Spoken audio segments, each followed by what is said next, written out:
Now, a bit about our next speaker, who is a marketing and communications professional. He's in the person of Stephen Nasai. He's a marketing and communications professional with over 20 years' experience, with his core area of expertise being digital marketing and communication. He has worked with several multinational and local organizations in Ghana, Africa, and Europe. These include Sony in the UK, Barclays Capital in Wembley, Abbey, PZ Cousins Africa, Cresach, Access Bank, ADB, and Bradford and Bingley, Mortgage Express, Old Mutual, UBS, NPG, Glams, and more. Stephen is also a public speaker and a trainer on various aspects of digital marketing and communications. He is a CIM UK tutor, as well as a speaker facilitator at events such as Social Media Week in Nigeria, Ghana, and Kenya, Mobile West Africa Blog Camp, Bar Camp, Seamless West Africa, and many others. May we please welcome Stephen Nasai to give us this presentation on building a real estate business in this digital era. Thank you very much. Yes, you can. Thank you very much, Cyrus. Can we get this laptop? Okay, yeah. Thank you very much. That was a really good one this morning.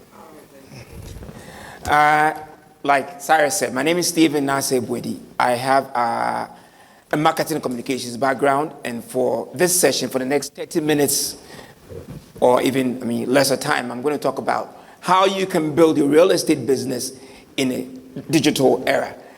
One of the things we cannot ignore, and I think even Doc, it's good to see you. We've been friends for a while. One of the things that Doc talked about, and other speakers have spoken about, is the fact that we are surrounded by digital technology today. And across many industries, people are embracing digital so they can be more effective in what they do, whether it's with the selling or even the processes that lead to the development of a property.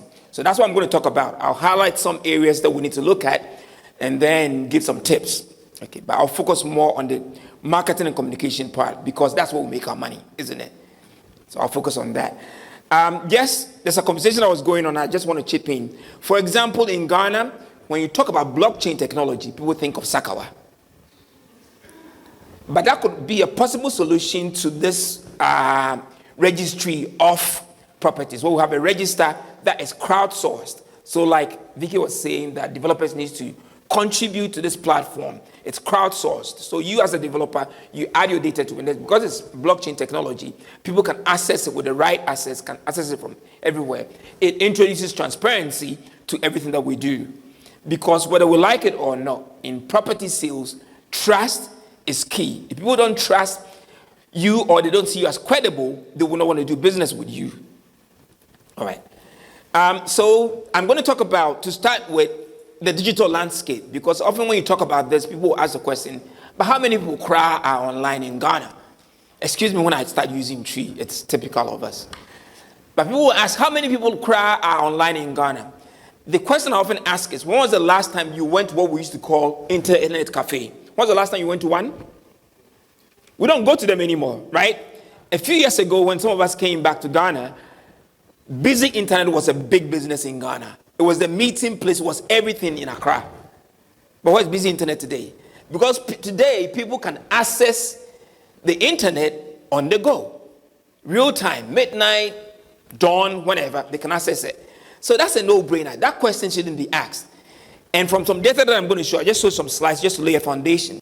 31 million of us, they say, are in Ghana. Out of that, over 50% have internet access. The reason is partly because if you went to Circle right now with 300 CDs, you'll be able to get a smartphone. It means more and more people can now access online. And if they can access online, they are spending a lot of time online. And the conversation should be how you can engage them while they are online. I hope that makes sense. So that's one slide I want to share with you. And it's even grown further because you will see that since the outbreak of COVID, more and more people have been spending time at home. So the internet penetration, for example, grew by 6.4% from March last year. And we're still doing that. We're all spending time at home and jumping online.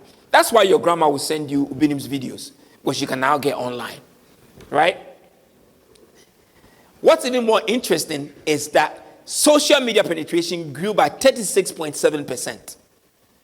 Because for a lot of us, we don't go to Mr. Google, we rather go to Facebook and Instagram, right? And we're spending more time watching videos and accessing other content. So we can't also ignore social media. But let me make this point before I go further. For our business, real estate, the website home, where every traffic comes to, it should be the hub of what you do. Yes, when people wake up in the morning, they will go to social media to go and see what's trending or whatever is going on. But you need to drive them from there onto your website. But that's where they will come to deep dive. Does that make sense? So don't put all your money into social media and ignore your website. That's your personal real estate. We're real estate people. Your website, your personal real estate. Plus, just last week or 2 weeks ago, Mr. Zuckerberg and his friends decided to punish us. And for almost a whole day, all his platforms were down. If you were doing all your business via social media, you were stuck. But if you had your website, business could still continue right there. Plus, a lot of the things that we do when it comes to payments and stuff, they can be processed more credibly via website than via social and other platforms. So that's one I want to put out immediately. Just a few more slides and I'll go on. So you see, for example, 98% of the people who are on social media do so via mobile. Now this is very, very important. For people who run ads online, the way we see ads and creatives on mobile is very different from the way you see it on a tablet or you see it on a computer. And so it's important that when you're targeting people, you target them via mobile platforms. There's a big difference. If you come to my business, my industry, we do that. So even when people are creating, for example, they're creating images for you, remember to tell them that they should be responsive. So the smaller the screen, the images should shrink, because especially for us, our business, people are going onto platforms to view the pictures and models of properties and stuff. And if it's not rendering properly, it becomes a problem. The experience is not good. We scroll naturally from top to bottom, not from left to right. Make sense? So if I'm looking at an image and you're forcing me to scroll to the right, then it's not responsive. The experience on the platform is not great. Okay?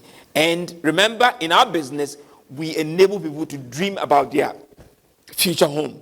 And so the experience, what they see online, should entice them enough to want to make that call, to want to engage, to come and discuss it further. Because it's sometimes the first place that they would find out anything about the property. I'm going to try and rush through this, but if anybody's interested, you will see these, you get these from the guys at the back. I want to zero in on this slide here, if they've got it. The one that says sources of new brand discovery. If you can project that one, please, with the green bars. So, yeah, keep going. So you see the thing I talked about, screens becoming smaller, being responsive. You see the images are shrink because the projector and the slide, the screen there is not effective. So if this was a property, you wouldn't like what you're seeing, would you? That's the example I just gave. But on this slide, you see the sources of brand discovery. It's the same for sources of discovering whether it's GL Properties or whichever property company or my friend's company. People are spending more time and they are discovering new brands and new businesses online. Okay, it's the main source. You find that, yes, TV shows might feature in there, but the majority of people are discovering new things online. That's where they are going to go and discover new properties and new businesses and all of that. That's also where they are going to do due diligence on the people. If I didn't know Nana, after he spoke to, I call him Nana, Doc, I call him Nana. If I didn't know him, after he spoken today, or even while he was speaking, I would have whipped out my phone and Googled his name to do some due diligence on him before I would want to engage his company to even want to buy a property from them or whatever. Okay, so we're doing a lot of that online. That means that you need to have a compelling and active online presence. Are we okay? And for the next few slides, I just want to focus on what that means. I've got some slides here. Unfortunately, in Ghana, we don't do and publish a lot of research. But this is from National Realtors Association in the States, published in September. So you see some of the slides here. This one, for example, first steps taken during buying process. 43% of the people looked online for properties for sale. That's in the States, okay? The numbers are not very different from here. The habits are what I'm focusing on, not the numbers, but the habits, the trends. So people are going there first to do that. I will even tell you that I may be, while I'm on lunch break at work, I might look for a property on my phone, but when I get home, I'll gather with the family around the tablet or around the big screen, and we'll look at them and we'll discuss it. Because when you're buying a family home, for example, it's not just the individual who decides that, but the search starts from online, and that's very, very important to remember. So similar stats here. I just want to try and run through, so I don't want to bore you with the stats. But let's get to the meat of my presentation. How is digital technology transforming the real estate industry? And I'm going to focus on a couple of things. The first part is the search and discovery process. So like I said earlier, people are going online to search for properties and discover them. So for example, if I'm moving from wherever to Accra, and I hear that Achimota is a good place, I might Google property developers or properties in Achimota or whatever. And hopefully, I should expect to see JL properties. If I've not seen JL properties when I do that search, then what it means is that their website is either not optimized for search, or they don't even have an active and responsive online presence. Does that make sense? So the search and discovery process is important, and you need to be visible, and people need to be able to discover you. I often say this: there are hundreds of millions of websites out there, but websites are not visible on their own. They need to be made visible. Make sense? All right. So you need to have an active and compelling online presence. These two words are important: active and compelling. Active meaning it shouldn't be old information, old data. So you go to some real estate websites and you find that developments that they did some years ago are still there, and it's not even marked as sold out. It's good to keep it there as sold out. It shows the track record, the case study, and all of that. But keep it updated. Keep current, because people, you see, it's a bit like walking onto a high street. If I come onto your website and I don't find what I want, I go to the next one. Same as on the high street. If I enter this bank and the bank, I don't like what I get, I move next door. There's a bank right next door. And in our business, and I like to say our business, the longer you can engage a prospect and keep them interested, the more likelihood that you will make a sale. Make sense? So when they come to your website, don't let them drop off. So the compelling bit is where the content that is there is engaging enough. They would want to spend a bit more time to read what's there. Good? So I use these words so I'll ensure that we're together. So again, I would say that you need to have an active and compelling presence on relevant platforms. So it's not just your website, but also social, mobile, and the rest. And I'll focus a bit more on those things. So, and then also optimized for search. Okay, it's one thing having a website, and it's another thing being visible. So again, not that I'm picking on Doc, but if I Google JL properties, I should expect to see Doc's name and Doc's picture, because he is the business. Not that, and that's not a bad thing, because his credibility and his track record is associated with the brand. And people may even buy simply because it's him. Does that make sense? And so for those who manage it, I've forgotten the name now, my friend. People who manage JL properties, for example, in their search optimization, they should use even your name as a keyword. Okay? And these are things we need to note. And then also have relevant content and information. This is very, very important. I'll talk about it in detail a bit further. But there's no...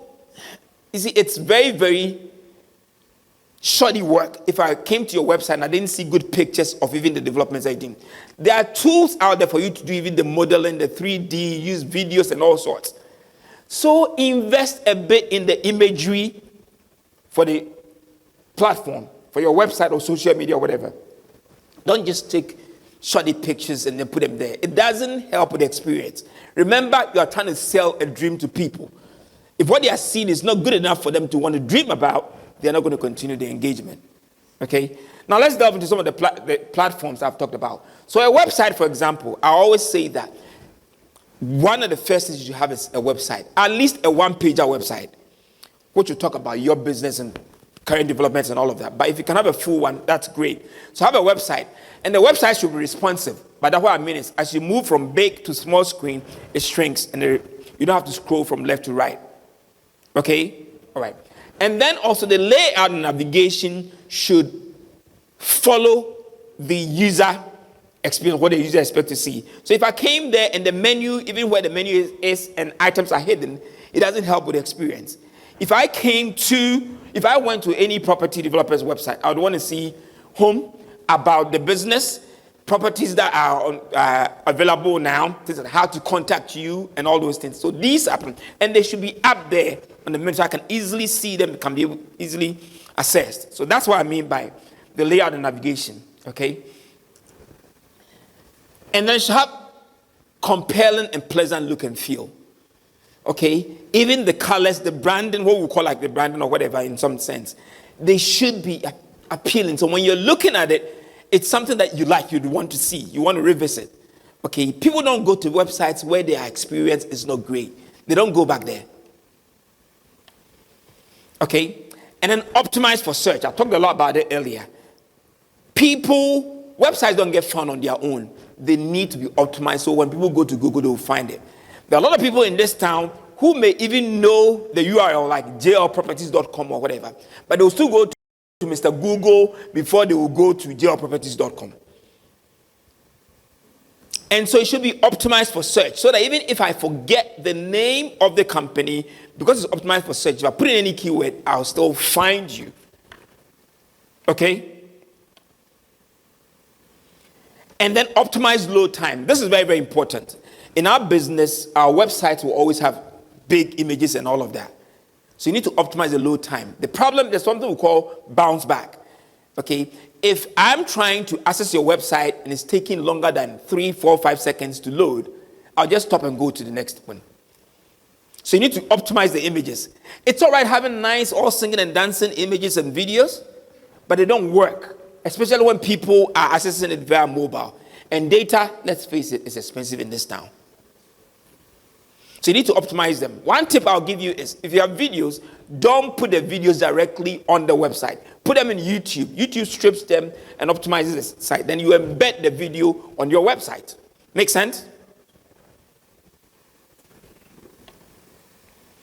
So there are tools. For example, when you've built your website, run it through Google's tool, and it will tell you where you need to optimize so the load time is reduced and all of that. These are tools that you can use.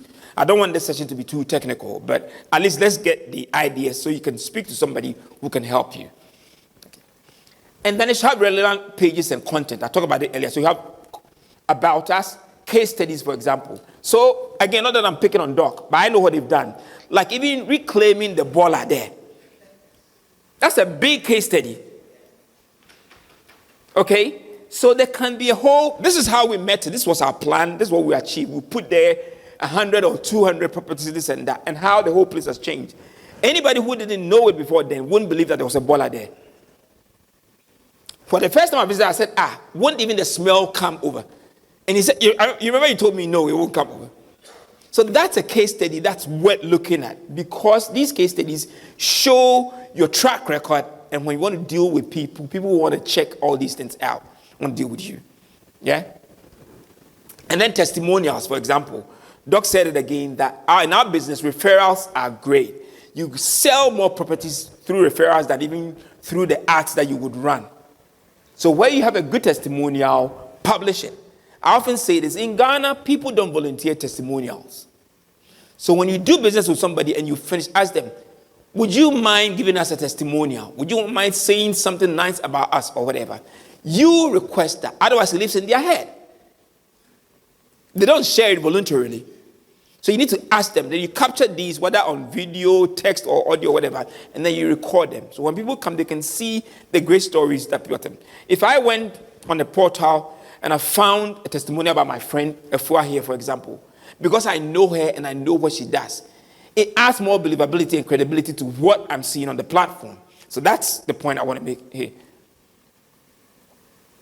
And then, of course, up-to-date listing, okay, with relevant information. So when it's sold out, market as sold out. Don't put there information that's old and expired, if we can say that. And then install analytics. This is very, very important. Analytics in our business is all the numbers that show what's going on your website. We're talking about websites now. Now, I often say this. You need to make data-driven decisions. Based on the pages that people are coming to and all that, what's happening behind your website, you use it to not just optimize the website, but also make even future decisions about development, about marketing, and about everything. And Google Analytics, for example, is free. So if you have a website and you don't put it there, you wouldn't know what's going on your website. You wouldn't even know where people are coming to your website from. For all you know, you could be walking around thinking that most of your prospects are from abroad. But people are actually searching from local. So you need the analytics to be able to tell, or even the times that people are visiting, whatever. And that should influence whether or not you put on a call center in the night, because people may be accessing your website in the night, and you need people to be there to respond. These are decisions you need to make. I call them data-driven decisions based on data that you're seeing. Okay? So that's a bit about websites. I've even added here art with the right objectives. Let's face this. It's very, very easy to go to any media house and say, oh, I want to put my banner on this platform or whatever. It's very easy, and they'll sell it to you. But an ad without an objective means you don't know what you want to achieve from the ad. So if you're putting an ad, for example, on, to say my Joy Online, for example, what are you wanting to achieve? Do you want people to go and watch your latest video or the latest testimonial or whatever? So then the link on that ad should go to, or you want to generate leads. Maybe we sell a lot of plan here in Ghana. So, for example, Google has an ad campaign called lead generation campaign. So your ad will be to generate leads, and then your sales team will follow up those leads. The reason why that works is that in Ghana, most people don't like to fill forms. But with the lead generation campaign, the form is pre-populated with at least their name, phone number, and the rest, because the website already knows them. So all they need to do is verify the information they're seeing, click on it, and then you can download a spreadsheet with those details, and then you follow up. Make sense?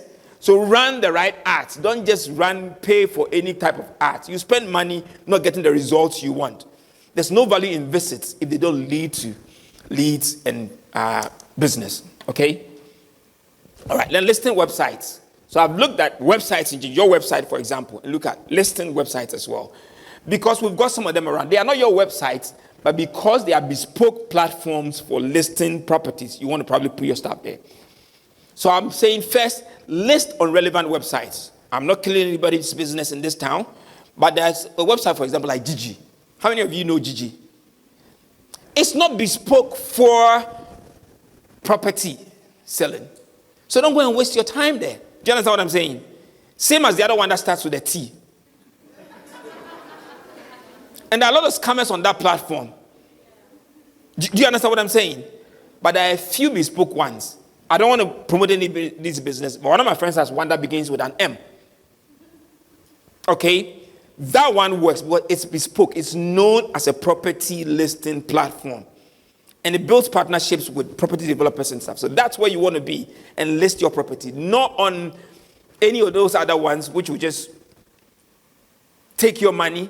And the audience, the traffic that you get seeing your listing is not the right audience that you want. Okay?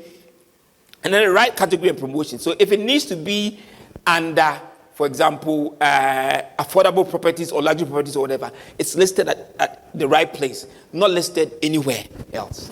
Okay, then just a few things to note, for example, for a good listing, for it to stand out. Catchy title. So copywriting is very, very important when you're listing. Catchy title. On Monday, I was having a conversation with a couple of people. I think it was some Portuguese guy who also spoke yesterday. And I was saying, for example, that one of the things we often don't talk about when we're listing properties in Ghana is we don't talk about even the value of the property increasing with new developments like roads and things like that. So when you're listing a property, it's important to mention if, let's say, there's a good creche next to, let's say, within 5 miles radius of a good creche or whatever. What it means is that families can move there. They don't have to wake their kids up at 5 a.m. and drive them to central Accra. Okay, so that's all part of the value thing. So even in the title, spell out some of these things that are catchy enough for people to want to click on your ad. Then display certified or membership badge. I had it here on Monday. People want to deal with credible people. And there was even a question about, registration and certification and all of that. It's unfortunate that we don't have like a compelling certification, process, even when it comes to grader and the rest. Sometimes I say that industries like that and my industry, we need to do what we call not certificate, but self kind of like monitoring and all that, so that we are in-house, we're doing our own auditing, self-regulation. That's the word I was looking for. We need to do a bit of that. But if you are working for an industry, if you're a realtor and you have certification, you have your badge, like they have in the States, put it there. When people see, they recognize, they know they're dealing with legitimate people. Okay, so your ad should have that. And then also use native and lifestyle images. This is very, very important. It's all right having stock images from wherever that you download, you have license to buy them from. But invest in a photo shoot. If I'm viewing a property and I can see the people there, excuse me to say, with the same skin as me, they look Ghanaian enough, that's more believable. Right? I can see myself living in that property. So don't go and buy stock images and use it. They don't tell a good story. Yeah? And then make your post shareable. It's very, very important. But what I mean is people see posts on listing platforms, and then they probably won't be the ones that are interested in buying it. They want to share it onto WhatsApp or whatever, so people don't have to come to that platform. They can share it, just get the link and come back. So make it shareable, meaning people elsewhere can be able to view it and all that. And then use the right tags. I talked about tags earlier. Use the right clear call to action. What exactly do you want people to do? Okay?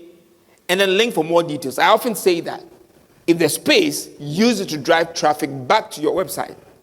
Because that listing website is not your website. People can't deep dive there about your other properties and all of that. But use the link to drive them back onto your website, where now they are at home. It's like they're sitting in your living room. They can access everywhere else that you want them to access. Good? All right. I'm going to try and finish in the next 10, 15 minutes. So we can have time for questions. I need to run as well. So then we'll talk about social media. Now, this is very, very important to me. A lot of us are doing social media. Great. But we are doing a lot very, very wrong. Are we okay? You see, the problem with social media is you can ask any of your nephews who is on Facebook to create a Facebook page for your business. But that doesn't mean that page would work. Okay? So it's important that at least you learn how to do it right. First thing, be on the right platforms. How many of us know about TikTok? Is TikTok where naturally people will go and do research about properties? No, is the answer. A few people, if you can get an influencer to go do very good skits, that would work. That might work there. But majority of people will not go there to go and look for properties. So be on the right social media platforms. In Ghana, I showed a slide earlier about the top platforms, but I'll say that in Ghana, at least be on these and you'll be fine. Facebook, YouTube, Instagram, and then LinkedIn. LinkedIn used to be known as a CV sharing platform. Not anymore. It's more of a professional networking platform. You probably heard of what we call social selling, where you build relationships and sell off the back of that. Yeah? And so LinkedIn is very, very important. On another day, we can dwell on how you do these ones, in detail. But for now, go away with this, that these four, at least be on them and do them right. And then share compelling and engaging content regularly. For a lot of us, we have pages and portals where we're not sharing content regularly. So people come, they see one post today, and they will not see another post until after 2 months. And all the posts about come and buy, come and buy, come and buy, come and buy. People don't want to be sold at. They want to be engaged and be offered value before they would want to buy. Okay? So it's very, very important. And in my business, some people have a content plan. So, for example, we don't only sell properties, but show people even how to increase the value in their properties. Doc talked about having a plan to sell your property periodically. So even the fittings you are putting in, how would they impact on the value when you decide to sell it at some point? Make sense? So on your portal, you may have a blog that educates people on even maintaining your property. There might be a bit of space at the back. Teach people how they can use it for gardening, for example. So they come to your portal knowing they are coming for value. They're not coming to be sold at. If you have these content pillars, you will not lack things to post on your platform.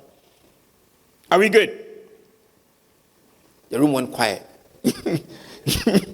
But these are important. Some of them are hard to take, but I think they're important. I've been around a bit for a while. You can see I'm bald. And seen too many people invest in things that don't really bring the value that they want. And we need to start doing the right things, which is why I'm happy Vicky brought this event. Yeah? And then make your content shareable. I said it earlier. So that when I see something on your platform, whether it's Instagram or wherever, I want to share it with my friends within my network. And that's how people discover new things. So make your content shareable. They don't always have to be told to come to your portal. They can receive it in some format on their own platform. And engage to be engaged. This is very, very important. Let me say this. You see, people don't like to be snubbed online. It's the same as in real life. People don't like to be snubbed. And so when you post something and people come and they're asking questions and you're not responding to them, they feel you're snubbing them. Make sense? I've got another one that says, spend time in your DM. This is what we do in Ghana. You put up a post advertising something, then you go to sleep. So after 3 days, you wake up, now ready to provide the answer to the question that they posed. They are gone. This is why there's something called community management when it comes to social media. It's somebody's job to be there actively responding to questions that people are asking. In fact, sometimes when they don't even ask any question, they comment. Just like their comments. They like it when they feel, somebody has acknowledged me, has recognized me. Okay, because they also want attention. Yeah? So do little things like that. Engage to be engaged. Very, very important. Like I often say, socialize before you try to sell. It's social media anyway. It's not a sales platform. So socialize. Build a relationship before you try to sell. Especially when it's a high value investment like a property. Okay? It's not like selling a shoe where I don't even need to know your name. Just send me the shoe and I'll buy it. Right? With the property, I want to be able to say that I know you a bit more than just on social media before I did. So engage to be engaged and socialize before you try to sell. Very, very important. And drive traffic to your website and from other portals. It's very, very important. How many of you sometimes will go to your own Facebook page and you can't find things you posted like a month ago? Because Mr. Zuckerberg and his algorithm, that's what he wants and shows what he wants to show people. Right? And so what you want to do is that from your social media platforms, you want to drive traffic to your website, where people come and deep dive, find out more about everything else that you've got going. Yeah? So don't go and park your bus just on social media and not have a website. Your website is your personal real estate. You can manage, lay it out, and put on whatever you want to put on there. Now, this one is very, very important and it's dear to me.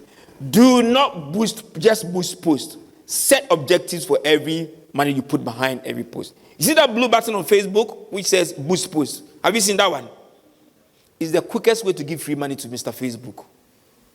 Because all you'll get will be likes and stuff. But there's more to Facebook advertising. Those of you who've done it are doing it. There's something called Ads Manager. If you are the admin for a page, you know Ads Manager. Go onto the Ads Manager and set an objective for every person. So you may want people to generate leads, view videos. You want to get more people to visit your website or whatever. These are specific objectives. If you click on the blue button, you won't get these. Are you okay? Too many people are spending money because they have a credit card. They can easily promote their post. Say, I'm boosting my post. You're boosting, you're getting likes, all right. But likes don't end up in your pocket as money in your pocket, right? So it's very, very important that you know this one as well. And be active in your DM, like I said. Don't let people send you messages into your DM and it will take forever for you to go and respond to them. The other one I want to talk about is what we call emails and messaging apps. So messaging apps like WhatsApp and the rest. They are very, very good these days. You can use them. WhatsApp is in fact the number one platform in Ghana. The name of the game though is permission-based marketing. Hallelujah. Permission-based marketing. What it means is that the minute somebody comes to you and you get his number, it doesn't mean you can start spamming them with messages. What they will do next is block you or they will mute you. So get permission first. Tell them, oh, every now and then when we have new developments, we would want to send you updates or we want to send you links about offers and things like that. So they opt in. Get people to opt into your mailing list. Don't spam people. If you start spamming people, they will block you. You'll sit there thinking, my message is reaching 10,000 people, yet you'll be reaching only 200 people. Because the rest of them, you are spamming them. So don't do that one. Again, share relevant content. Use it for engagement, even one-on-one. Sometimes the conversation will start from your website, but then when you start engaging the person back and forth one-on-one, use these platforms, whether it's Messenger or even SMS or even WhatsApp, to do the one-on-one engagement, right? And again, drive traffic to your website. So I've talked a bit about the platforms. The other thing that's important for us and the way digital is changing what we're doing is site visits. Are we okay? Now, site visits are very, very important. There are two things I want to talk about here. You can use digital tools, whether it's a CRM or whatever it is. There are so many tools out there. Use them, one, to even manage site visit bookings. So people can go onto your platform. They can select when they want to visit to come and book, do the site visit and all of that. So you can manage them properly. Are you okay? And even use it also to capture some of the information you need before you do the site visit. So that's one level. But the one I'm more interested in is where you've all heard about virtual reality and augmented reality. So AR and VR. Okay. Where, for example, you can sit in your living room and be able to do a viewing from remote. Are you okay? And that's what really worked for a lot of businesses, especially during the COVID, where there was very, very limited physical site visits. Okay? So we need to start looking at this. Now, I'm going to show a video in a minute. It's interesting. For example, if I see this hall and I want this as my living room, with virtual reality, I can start even changing the colors on the walls, start putting in new furniture, start putting a TV and all of that, to be able to visualize how it will look for me. So it means that if you embrace a technology like this, you are able to customize viewing and personalize it for individuals without having to go there and do the painting, repainting, buy new furniture, do all of that. Make sense? All right. If you can play the video on the next slide for me, please. This is just to tease us a bit. I know it's not working in Ghana yet. Not everybody's doing it.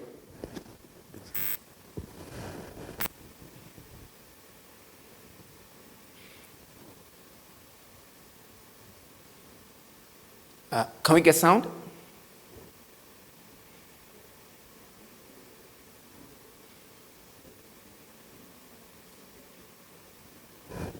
Sound, man. Can we get sound?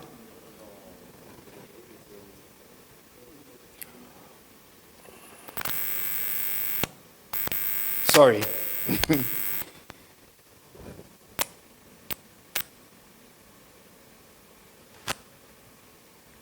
So she's sitting on her couch and doing the viewing and even inviting her brother, sister, dad, everybody to join her in the viewing.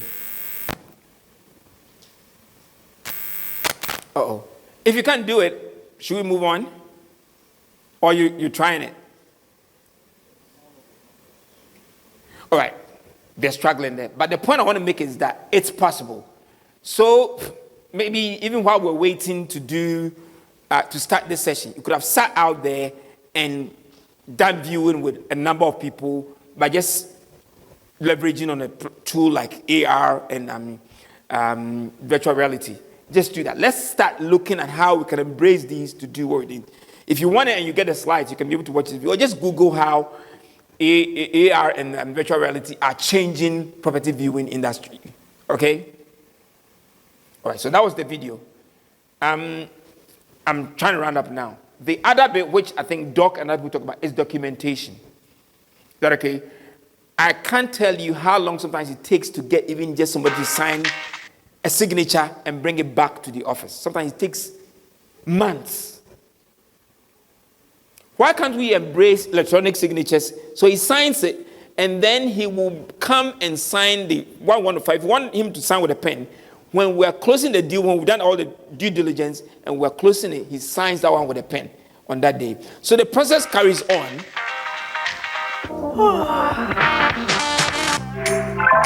Good morning.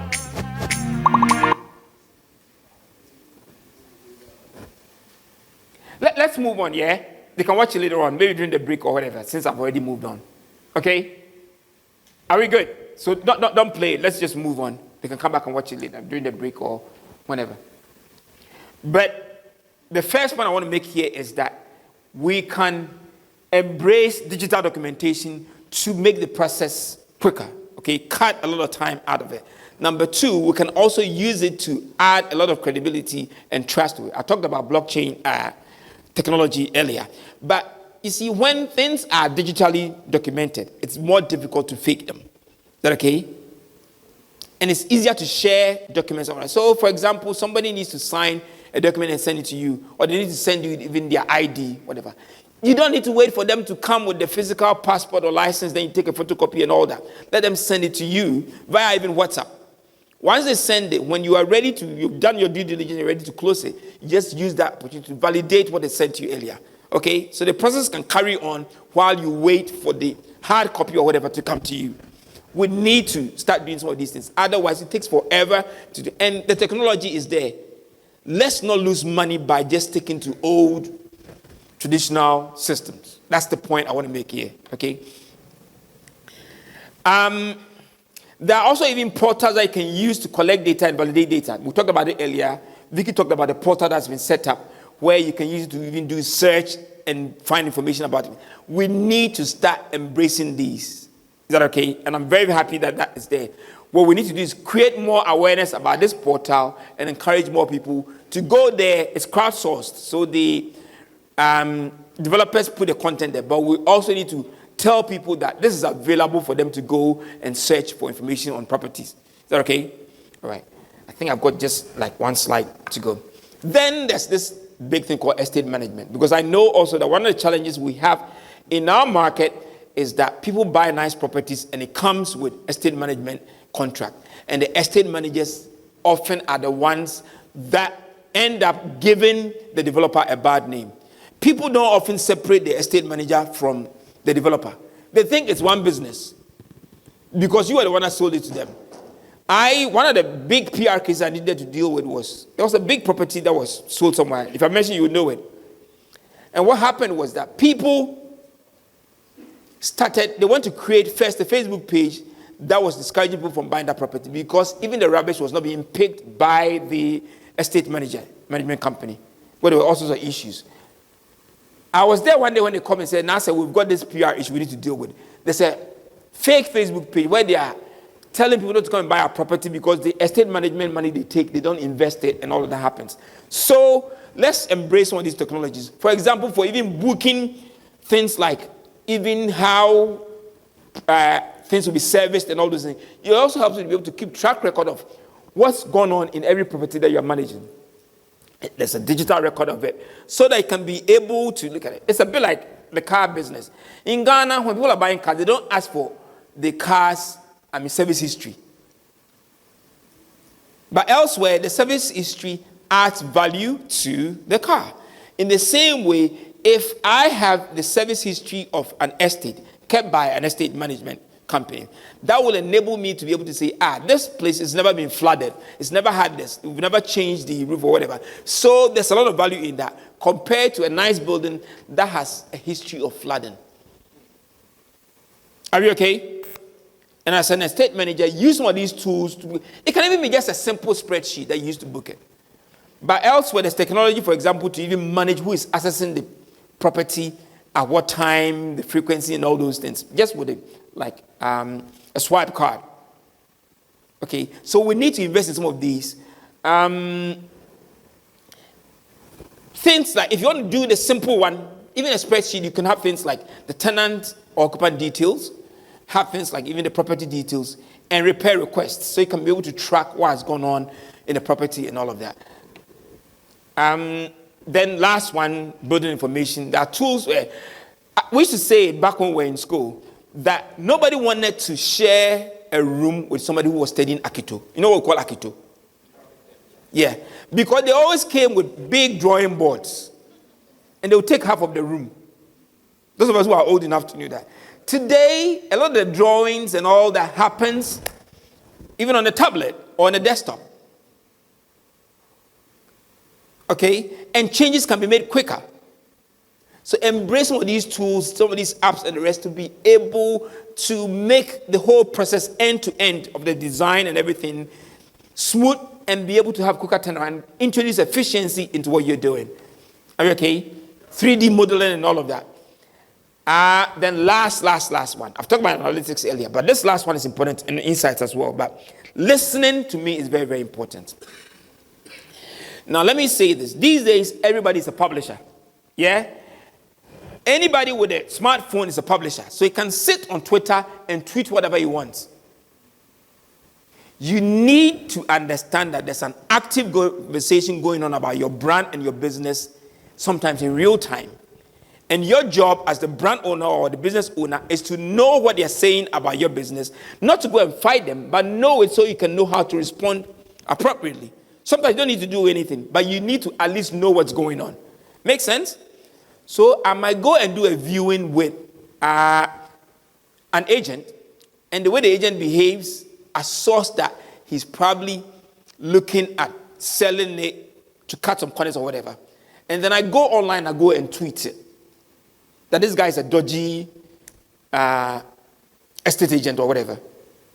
It's important that his company knows about it so they know how to deal with him. If you're not listening online, you wouldn't know these things that are going on. Cool?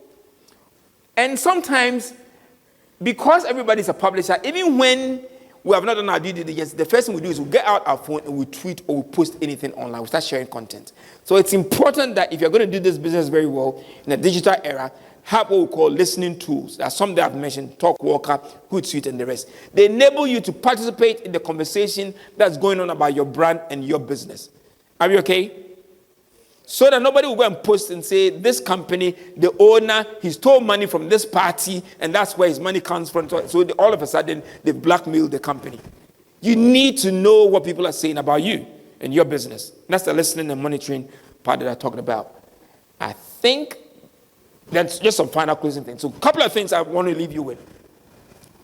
Digital technology exists as an enabler for efficiency and profitability in our industry. Is that okay?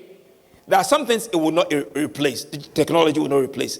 But it's there as an enabler to facilitate efficiency and profitability. Embrace the right technology. The fact that something sounds cool and it's in the States or wherever doesn't mean that bring it here. Embrace the right technology. Okay, the next one I'm saying that focus on needs and functionality, not on the complexity of the technology. Sometimes we get stuck into the complexity of the technology and we lose it. Okay, commit resources and execute strategically for best results. Doing digital is not free. Sometimes we feel that it's free to create a Facebook page, so Facebook is free. No, it's not free. We call it pay to play. Are you okay? So invest the right resources in hire the right person to manage your platforms and have a budget for even promoting content and promoting your post and creating content. Copywriting is a skill. Is that okay? The best architect may not be the best people to write copy about or to describe a property. Okay? Test and learn. I love this one. Because digital, almost everything you're doing is somehow you are able to monitor and see results in real time. You can test and learn. You try something within 2 minutes. If it's not working, you can pull it and then correct whatever is not working. Unlike, let's say you're running an ad on TV and you see that this ad is not working. It will take a while for you to pull the ad from TV. If it's on YouTube, for example, you can easily pull down the ad, fix whatever issues and put it back there. You get what I mean? So test and learn is the best way to introduce new things. And then finally, make data-driven decisions. Don't fly blind. Every dollar you want to spend, base it on relevant data. And with technology, the data exists. You can track everything you're doing and make those data-driven decisions. Thank you very much. Thank you very much, Nanase. We'll take a few questions, after which we'll go for lunch. The questions, we'll limit them to 6 questions. Kindly keep them short, That's simple, and sweet. Yes. That's too many. I will. Keep them simple, short, and sweet, please. 6 questions. I like It's just the short too and many. sweet one. Yeah. All right, so... Everybody here is hungry. Yeah. In it. Like they say in London, in it. Okay, Yes, sir. wonderful. Good to see you again, sir. Osofo. We spoke on Monday and we had good breakfast on Monday. Yes, very valuable information. And I have a question on, I'm starting my real estate, and this brilliant exposition for the right marketing has excited me, but I don't have the money. You have no money. Yes. Okay. So how creative can I be to utilize these wonderful lessons? Okay. That's very, very important. I mean, one of the things I would say is that with digital, there are a lot of things that you can do, what we call DIY, do it yourself. So, for example, if you cannot pay for a big crew to shoot a TVC for you, for example, learn how to use your smartphone to take the right pictures, do the right video recording. And let me tell you this, sometimes the more raw the video looks, the more likely that it will go viral, if you understand what I mean. Sometimes when it looks too polished and stuff, it doesn't work. So start by investing as little as you can. Facebook, for example, has a policy they call $1 a day program. So as little as you can, start that and grow it. The point is, don't wait till you have too much money before you start. I hope that works for you, sir. Yes, sir.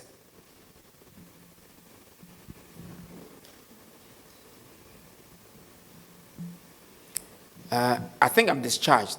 There are no more questions. Okay, there's one here. Bring on the lunch. I can see my friend here wants the lunch. Bring it on. Good afternoon. I'm Ifya Boateng, Isaac Anthony. So let's say a Joe Blogs decides to blacklist you. Yes. On social media. How do you take a hold of your brand? How do you come back from that? Okay, so this is a long one. This is like crisis management and stuff. The first thing you want to do is, one, at least get to know that there's this going on. It's a blackmail. That's why I mentioned listening earlier, okay? Now, one of the things I often recommend to people is the next step is to reach out to whoever is blackmailing you or whatever. Because often it's a case of a misunderstanding. And I've seen cases where when the people's issues are addressed, they come back to come and post a more positive comment. Don't ignore what they've posted. That's bad. Or don't try to delete it, or don't try to attack them. Sometimes there are people who call trolls. They just wanted to get traffic to their website. They just want to, like, some people do it with evil mindset. But the ordinary ones, the average ones, would do it simply because there's a misunderstanding or they're just unhappy. The next thing I'll say is that, you see, in Ghana in particular, when we think that when we say sorry, it means we are accepting blame. Not true. Sorry you had this experience.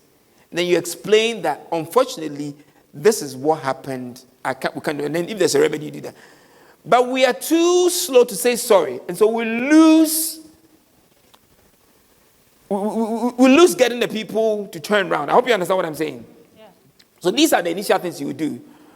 If they are not responding all of that, okay, that's why you also need to have an active online presence. Because what needs to happen is that people should be able to see both the bad stuff they've posted and the good stuff that other people have posted on the same platform. So when I Google your name or your company, if somebody has said something bad about you, I shouldn't see only that bad stuff. I should also be able to see good stuff. At least if I'm not able to get this person to kind of like correct this one, so that people can be able to make a fair judgment. Does that make sense? Yes, thank you.